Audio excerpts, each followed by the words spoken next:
నమస్తే, welcome to Suman TV. నేను మీ యామ్ని. ప్రస్తుతం మనతో ఉన్నారు ప్రముఖ ఆధ్యాత్మికవేత్త జ్యోతిషరత్న శ్రీమతి కోనాల భాగ్యలక్ష్మి రెడ్డి గారు ఉన్నారు. అమ్మతో మాట్లాడి మనకున్న సందేహాలను అడిగి తెలుసుకుందాం. నమస్తే అమ్మా. నమస్తే అమ్మా. అమ్మ, ఇప్పుడు మనకి శ్రావణ మాసం రాబోతుంది. ఆ రోజు నాగుల పంచమి అంటున్నారు, అదేవిధంగా గరుడ పంచమి అని కూడా అంటున్నారు. అసలు ఈ రెండు ఒకటేనా? అసలు విశిష్టత ఏంటమ్మా? ఫస్ట్ ఈ నాగుల పంచమి కానీ గరుడ పంచమి కానీ అని మాట్లాడుకునే ముందు అసలు నాగదేవతకి ఇష్టమైనటువంటి వాళ్ళు ఎవరు? శివుడు, కేశవుడు కూడా. అర్థమైందా? శివుడికి ఇష్టమైనటువంటి నాగపాము నాగపంచమి అని చేసుకుంటే గరుత్మంతుడు మహావిష్ణువు యొక్క వాహనం, అందువల్ల గరుడ పంచమి అంటున్నారు. అసలు వీళ్ళిద్దరికీ ఎలా పొత్తు వచ్చింది అనే విషయాన్ని ఒక్కసారి మనం ఆ యొక్క మహావిష్ణువుని స్మరించుకుని మనం మొదలు పెడదాం. శాంతాకారం భుజగశయనం పద్మనాభం సురేశం విశ్వాధారం గగన సదృశం మేఘవర్ణం శుభాంగం లక్ష్మీకాంతం కమలనయనం యోగి హృద్యానగమ్యం వందే విష్ణుం భవభయహరం సర్వలోకైకనాథం. అది శ్రీ మహావిష్ణువు యొక్క విశిష్టమైనటువంటి, అంటే ఆయన శాంతాకారంలో ఉంటాడు. ఆయన ఎక్కడ ఉంటాడు అంటే కనుక ఆయన లక్ష్మీ హృదయస్థ విష్ణు. అందువల్ల అలాంటి మహావిష్ణువుని, లక్ష్మీదేవిని ఆరాధించేటటువంటి మంచి మాసం ఏం మాసం? శ్రావణ మాసం.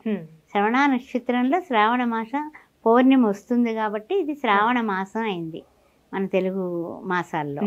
అలాంటప్పుడు ఈ మాసంలో మొట్టమొదట వచ్చే పండుగ అని చెప్పొచ్చు. చెప్పాలంటే కనుక ఫస్ట్ వచ్చే పండుగ నాగుల చవితి. నాగుల చవితి అని కూడా అంటారు. ఆ చవితి రోజున కూడా పుట్లో పాలు పోసి పూజలు చేసేవాళ్ళు ఉన్నారు. ఈ చవితికి కూడా మనం ఎప్పుడు దీపావళి తరువాత చవితి అనుకుంటాం కదా, అదే కాదు ఈ శ్రావణ మాస చవితి కూడా చవితే. చతుర్థి, నాగుల చతుర్థి అంటారు అనమాట దీన్ని. అది నాగుల చవితి అంటారు. ఏదైనప్పటికీ అర్థం, అంతరార్థం, పరమార్థం ఒక్కటే. అయితే ఏంటంటే ఈ యొక్క గరుడ పంచమి, నాగుల పంచమి, దానిలో డిఫరెన్స్ ఏంటంటే నాగులు ఎంతో తపస్సు చేస్తే మీకు పుట్టినరోజు పండుగ ఈ యొక్క నాగపంచమి రోజున జరిగింది కాబట్టి ఇది ఈ రోజు అని బ్రహ్మగారు ఇవ్వడం జరిగింది. అది ఒక పురాణ ప్రాశస్త్యంలో ఉన్నటువంటి కథ. అసలు నిజాయితీగా మనం గరుడ పంచమి ఎందుకు వచ్చిందనే విషయాన్ని ఇక్కడ మనం ఎక్కడికి వెళ్ళాలి అంటే కనుక ఒకానొక సందర్భంలో దేవతలకి దానవులకి మంచి యుద్ధం జరిగింది. ఆ యుద్ధంలో మహావిష్ణువు ఏం చేశాడంటే తాను కూర్మావతారం ఎత్తి ఏదైతే మనకి ఈ యొక్క మదనం జరిగిందో మందరగిరి పర్వతాన్ని పెట్టి ఒక పక్కన రాక్షసులు, ఒక పక్కన దేవతలు ఉండి కవ్వంలా చిలికారో అప్పుడు శ్రీ మహాలక్ష్మీదేవి వచ్చింది. ఉచ్ఛాస్వం అంటే తెల్లటి అశ్వం వచ్చింది. తర్వాత కామధేను వచ్చింది, కల్పవృక్షం వచ్చింది. తర్వాత చూసినట్లయితే కనుక ఐరావతం వచ్చింది. అదే అలా చాలా చాలా చంద్రుడు ఇలా అన్నమాట. అలాంటప్పుడు అలాంటి పరిస్థితుల్లో ఉచ్ఛాస్వం తిరుగుతూ ఉందట. అలా ఆరుబయట తిరుగుతుంది, పచ్చిక బయలులో తిరుగుతుంది. అక్కడ కశ్యప ప్రజాపతి భార్యలైనటువంటి వినత, కద్రువ, ఈ యొక్క వినితి, కద్రువ ఇద్దరు కూడా అలా వెళ్తున్నారట సరదాగా సాయంకాల పూట. అది దూరంగా ఉచ్ఛాస్వం కనపడింది. అప్పుడు కద్రువ అంది కదా, అబ్బా ఎంత బాగుందో చూసావా అంటే వినతి అంది కదా, ఎంత బాగుందో, ఎంత తెల్లగా ఉందో, ఇంత తెలుపు ఎక్కడైనా ఉందా అనేమో ఈవిడందట. అప్పుడు ఎప్పుడు కూడా సౌతుల పోరు ఎలా ఉంటుందంటే ఒకరికొకరు మాట వినరు. లేదు లేదు నలుపు రంగు కనపడుతుంది నాకు అందట. తోక దగ్గర నలుపు ఉంది అంటే లేదు లేదు అని ఇద్దరు పందెం కాసుకున్నారు. ఎవరైతే ఓడిపోతారో రేపు పొద్దున్న వచ్చి చూద్దాం మనం, ఓడిపోతారో వాళ్ళు దాసిగా మారతారు సుమా. ఇది ఈ విధంగా ఉంటే అసలు ఈ కశ్యప ప్రజాపతికి భార్యలిద్దరికీ పిల్లలు లేకపోతే ఆయన భగవంతుణ్ణి ప్రార్థించుకుని ఒక వరం పొంది ఆ వరం వల్ల వీళ్ళకి ఇద్దరికి కూడా గర్భవతులయ్యారు. ఆ గర్భవతులు అయిన తర్వాత అడిగాడు ఆయన, ఎంతమంది పిల్లలు కావాలి మీకు అంటే నాకు 1000 మంది కావాలంది కద్రువ. వినతి అంది బలవంతులైనటువంటి పిల్లలు 2 చాలు అంది.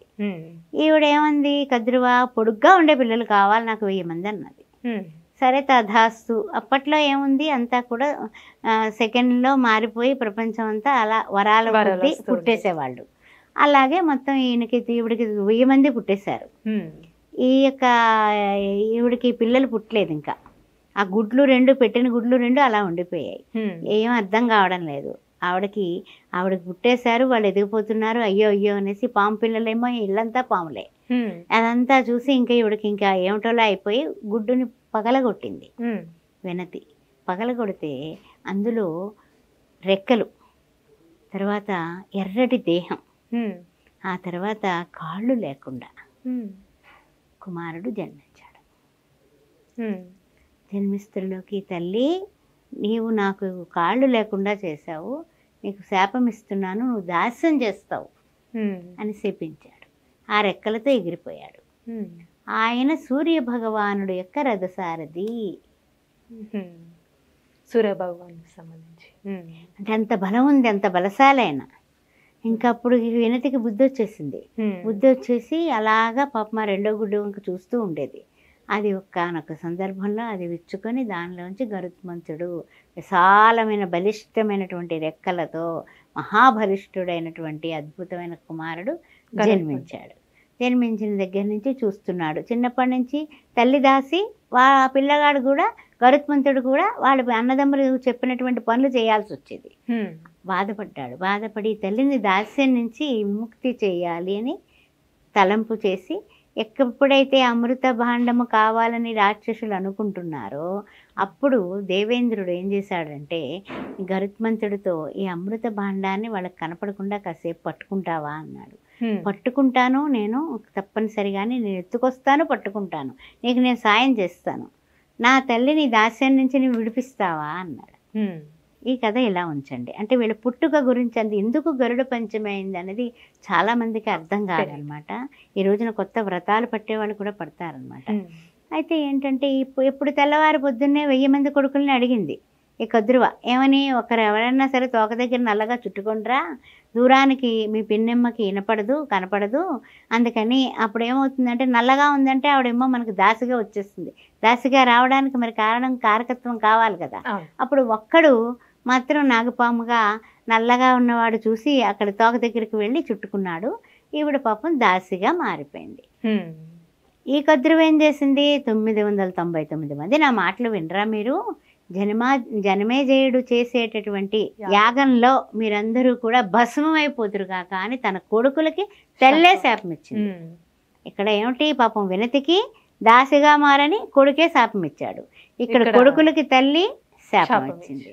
అందువల్ల ఈ నాగపంచమి రోజు, గరుడ పంచమి రోజు ఎవరైతే పిల్లలు కొంచెం బలహీనంగా ఉన్న పిల్లలు బలిష్టంగా అవ్వాలన్నా ఈ గరుడుని అంటే లక్ష్మీనారాయణ సమేత గరుడుని కానీ నాగసర్పాన్ని కానీ పూజించిన తప్పనిసరిగా మంచి ఫలితం వచ్చి పిల్లలు బలవంతులుగా మారి మనకి ఎన్నో రకాలుగా మంచి పేరు తెచ్చేటటువంటి తల్లి రుణం తండ్రి రుణం తీర్చుకునేవాడు అవుతారు. కాబట్టి చిమ్లీ ఉండలు, ఆవు పాలు నివేదన చేసి ఇంట్లో పుట్ట దగ్గరికి వెళ్ళి పూజలు చేయడానికి మనకు అవకాశం లేకపోతే ఇంట్లోనే చలివిడి, వడపప్పు, పానకం, ఆ తర్వాత ఆవు పాలతోటి చిన్న నాగసర్పాన్ని తీసుకుని దాని మీద అభిషేకం చేసుకున్న లక్ష్మీనారాయణలకి ఈ యొక్క ఏదైతే అంటే సర్పంతో సహా ఉండి గరుడు కూడా ఉన్నటువంటి పటం ఏమైనా తెచ్చుకొని దాంతో పూజ చేసినా తప్పనిసరిగా వాళ్ళ ఇంట్లో సంతానాభివృద్ధి, సంతానం లేని వాళ్ళకి సంతానం, దాంపత్యం లేని వాళ్ళకి దాంపత్యం, అదేవిధంగా భార్యాభర్తల మధ్య చిన్న చిన్న గొడవలు ఉన్నా కూడా రాహుకేతు దోషాలు, కుజ దోషాలు ఇలాంటివి ఉండి పెళ్ళిళ్ళు జరగకపోయినా ఆగిపోతున్నా ఈ నాగపంచమి గరుడ పంచమి రోజు ఇంకా విశిష్టమైనటువంటి రోజు. ఆనందంగా ఆయురారోగ్యాలతో సుఖ సంతోషాలతో ఉండడానికి ఈ నాగపంచమి చెయ్యండి. అద్భుతమైనటువంటి ఆనందాలు గరుడ పంచమితో ఆయురారోగ్యాలతో ఉన్నటువంటి దృఢమైన పుత్రులు బడేయడానికి మనకి ఇది ఒక అద్భుతమైనటువంటి సువర్ణ అవకాశం కింద లెక్క. చాలా చక్కగా తెలియజేస్తారమ్మా, ధన్యవాదాలు. ఓం శ్రీమాత్రే నమః.